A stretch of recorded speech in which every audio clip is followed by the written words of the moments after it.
வாராகி தாள் சரணம், குருவே துணை. நான் உங்கள் வாழ்வியல் ஜோதிடர் டாரோ ரீடர் கிருஷ்ணகீர்த்தி பேசுகிறேங்க. உலகெங்கிலும் இருக்கும் ஸ்ரீ குபேரன் டிவி நேயர்களுக்கு வணக்கம்.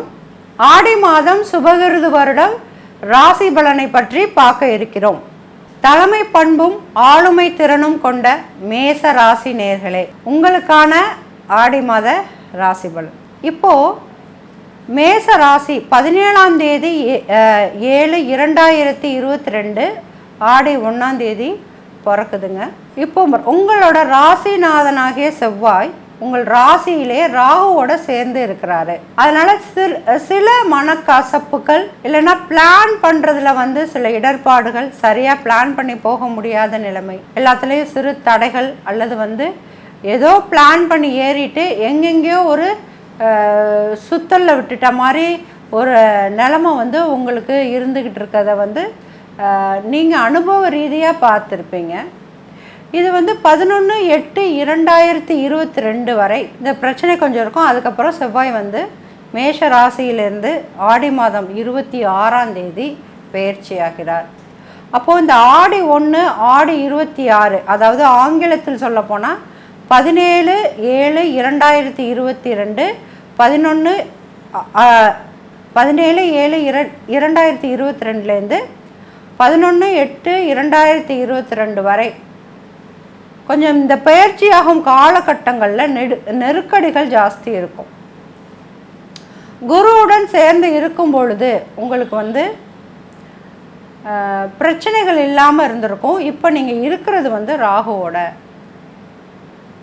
ஸோ ஏதாச்சும் ஒரு பிரச்சனையை ஃபேஸ் பண்ணி இருக்கிறதுக்குரிய நிலைமை கொஞ்சம் ஒரு 2-3 அல்லது ஒரு வார நாட்களாக இந்த பிரச்சனைகள் நீங்கள் தவிர்க்க முடியாமல், இல்லை நீங்கள் வாங்கன்னு கூட சொல்லியிருக்க மாட்டீங்க, ஆனால் அந்த பிரச்சனை வம்படியாக ஒரு நண்பர் மூலம் வந்திருக்கும். சும்மா வீட்டுக்கு கூப்பிட்ருப்பீங்க, வந்ததுக்கு அவங்களோட அந்த பலத்தை காட்டிட்டு போயிருப்பாங்க. சும்மா அட்வைஸ் பண்ணியிருப்பாங்க, நீ செய்கிறது சரியான செயல் இல்லை அப்படின்னு சொல்லியிருப்பாங்க, மன கஷ்டத்தை ஏற்படுத்தியிருப்பாங்க. இன்னொன்று அதிகப்படியான நெகட்டிவ் திங்ஸை உங்களோட மனதில் புகுத்த நினச்சிருப்பாங்க. சாதாரணமாக எனக்கு இப்படி ஒரு கனவு வந்திருக்குன்னு சொல்லுவீங்க, அதுக்கு பூதாகாரமான ஒரு பலனை கொடுத்து உங்களை பயமுறுத்தியிருப்பாங்க. அனைத்தும் செய்வதில் ராகு மிகச் சிறந்தவர். அப்போது இந்த காலகட்டங்களில் நீங்கள் என்ன செஞ்சுக்கணுன்னா, முதல்ல ராகுக்கு ஒரு பிரீத்தி பண்ணிக்கணும். ஏன்னா செவ்வாயும் ராகுவும் இணைந்திருப்பது அவ்வளவு நல்ல விஷயமாக இந்த மாதம் இருக்காது. உடல் தொந்தரவுகள் ஜாஸ்தி இருக்கும். இருப்பினும் இந்த கம்யூனிகேஷன் அப்படிங்கிற இடத்துல வெளிநாட்டு தொடர்பு, வெளிநாட்டுக்கு இப்போ உத்தியோக விஷயமாக நீங்கள் ட்ரை பண்ணிகிட்டு இருந்தீங்கன்னா அதோட தொடர்பு நிலையில் வெற்றி பெறுவதற்கான வாய்ப்புகள் ராகு ஏற்படுத்தி கொடுப்பாருங்க. இல்லை நீங்கள் சொல்கிறதெல்லாம் கரெக்டு, நான் ட்ரையெல்லாம் பண்ணிட்டேன், ஆனால் எனக்கு அது தடையாகவே இருக்குது, அது சரியான ஆன்சர் கிடைக்கலங்கும் போது 7ஆம் இடத்தில் இருக்கும் கேது பகவானுக்கு பிரீத்தி ஏதாச்சும் பண்ணிக்கணும். கண்டிப்பாக கேதுவிற்கு விநாயகர் கடவுள் மூலமாக ஏதாச்சும் ஒரு அர்ச்சனையோ இல்லது ஒரு அபிஷேகமோ உங்கள் பேருக்கு பண்ணி அந்த இடத்த நீங்கள் கொஞ்சம் பேலன்ஸ்டாக சரி பண்ணிக்கணும். அப்படிங்கும்போது இந்த தடைகள் நிவர்த்தியாகி நல்ல விஷயங்களே, எவ்வளோ நல்ல விஷயமாக கிடைக்கலனாலும் பரவாயில்ல, கெட்ட விஷயங்கள் நடக்காத வண்ணம் உங்களை இது காப்பாற்றும். அடுத்து பெரும்பாலும் இந்த மாத பயிற்சி பலன்கள் சூரியனை மையமாக கொண்டுவே சொல்லப்படுகிறது. அப்படி இருக்கும் பொழுது சூரியன் நின்ற இடம், இப்பொழுது மேஷ ராசிக்கு சூரியன் இருக்கும் இடம் தான் வீட்டுக்கு 12ல் மறையிற மாதிரி ஒரு பாவத்தில் சூரியன் நிற்கிறாரு. இதுவும் அதிக சிறப்பு வாய்ந்ததாக இருக்காது. இந்த இடத்துல சொந்த இடத்துல கௌரவ குறைச்சல் வருவதற்கான வாய்ப்பு இருக்குது. சொந்த வீட்லேயோ சொந்த நிலத்திலையோ சொந்த ஊர்லேயோ இல்லை தாயார் வழிவந்த சொந்தங்களில் ராகு உங்களோட ராசியோடு இணைந்து இருக்கிறதுனால அந்த விஷயமாக ஒரு கெட்ட பெயர், கௌரவ குறைச்சல்னு சொல்லுவாங்க. இவ்வளோ நாள் தூக்கி தலையில் வச்சு கொண்டாடின சொந்தங்கள் டக்குன்னு இறக்கி விட்டு வேடிக்கை பார்க்கும். உன்னை நம்பினோமே, உன்னை நம்பினதுனால எனக்கு இவ்வளோ பெரிய பிரச்சனையை விட்டுட்டியா அப்படின்னு உங்கள் மேலே ஒரு ப்ளேம் பண்ணி உங்கள் மேலே ஒரு பழியை போட்டு தான் தப்பித்து கொள்ள பார்க்கும். ஸோ அதிகப்படியான மனசோர்வுகளை எதிர்கொள்ள இருக்கும் மேச ராசி நேயர்களே. இந்த காலங்கள் இப்படியே இருக்க போகிறதில்ல. ஆடி 26ஆம் தேதிக்கு மேலே நீங்கள் வந்து மேஷத்திலிருந்து ரிஷபத்திற்கு மாறும் பொழுது உங்களது கம்யூனிகேஷன் 7ஆம் இடத்துல நீங்கள் பார்க்கும் அந்த 7ஆம் இடம், உங்கள் பார்வைப்படும் அந்த 7ஆம் இடத்துல கேது இருக்க போவதில்லை. அதுவும் இல்லாமல் அங்கே குருவோட பார்வை பலனும் ஜாஸ்தி இருக்குது. அப்படி இருக்கும் பட்சத்தில் இனி அடுத்து ஆடி 26க்கு மேலே நடக்கவிருக்கிற நல்ல காரியங்கள் நிறைய இருக்கும் பட்சத்தில் அதுக்கு முன்னாடி நகரக்கூடிய இந்த நாட்களை வந்து நீங்கள் சிரத்தையாக கொஞ்சம் பார்த்து கையாள வேண்டும். பர்டிகுலராக யாருக்கும் ஜாமீன் போடக்கூடாது. நான் பண்ணி தரேன் அப்படின்னு சொல்லக்கூடாது. நான் வந்து செஞ்சு தரேன் அப்படின்னு சொல்லக்கூடாது. இங்கே எல்லாமே வந்து உங்களுக்கு கௌரவ குறைச்சல் ஏற்படும். இல்லது நீ வந்ததுனால தான், நீ வராமல் இருந்திருந்தால் நாங்கள் நல்லா இருந்திருப்போம் அப்படிங்கிற அதிகப்படியான பேச்சுக்களை காதில் வாங்கக்கூடிய நிலைமை ஏற்படும்.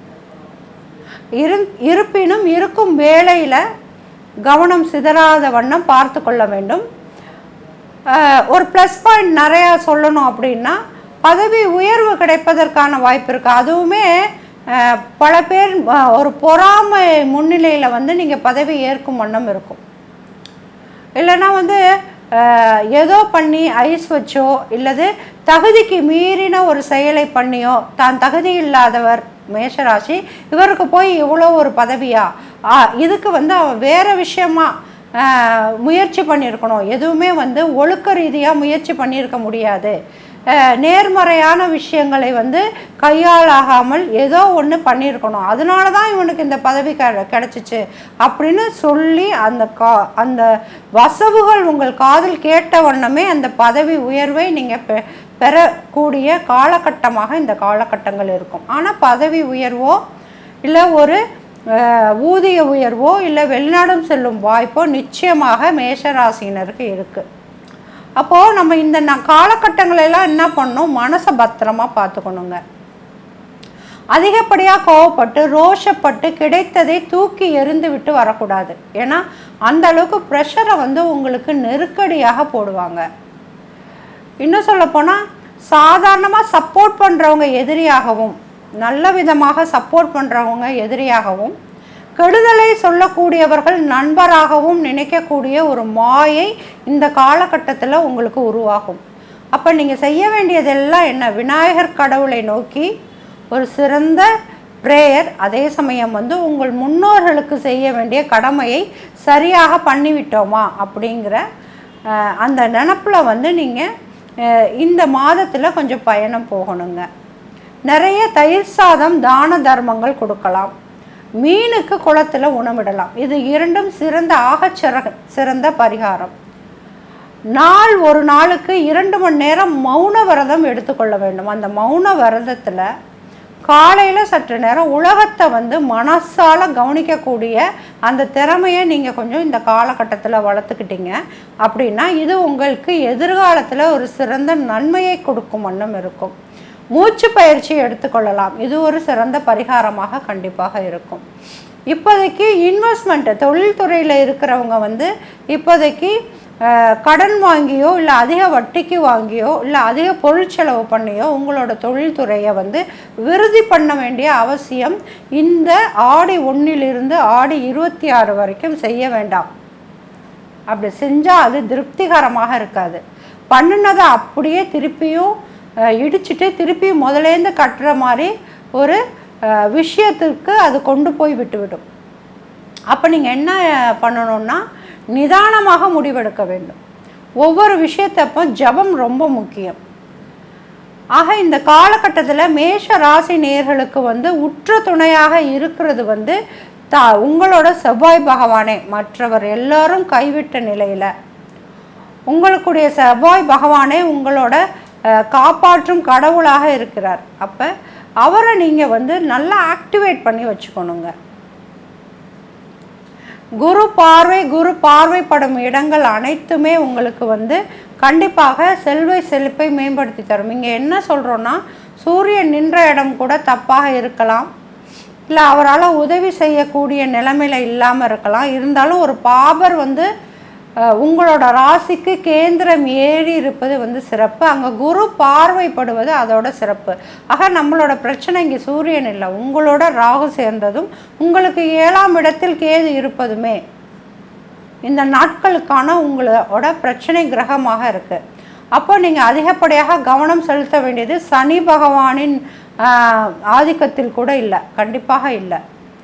அப்படி இருக்கும் பட்சத்தில் நீங்கள் கவனம் செலுத்த வேண்டியது ராகு கேதுவிற்கு மட்டுமே.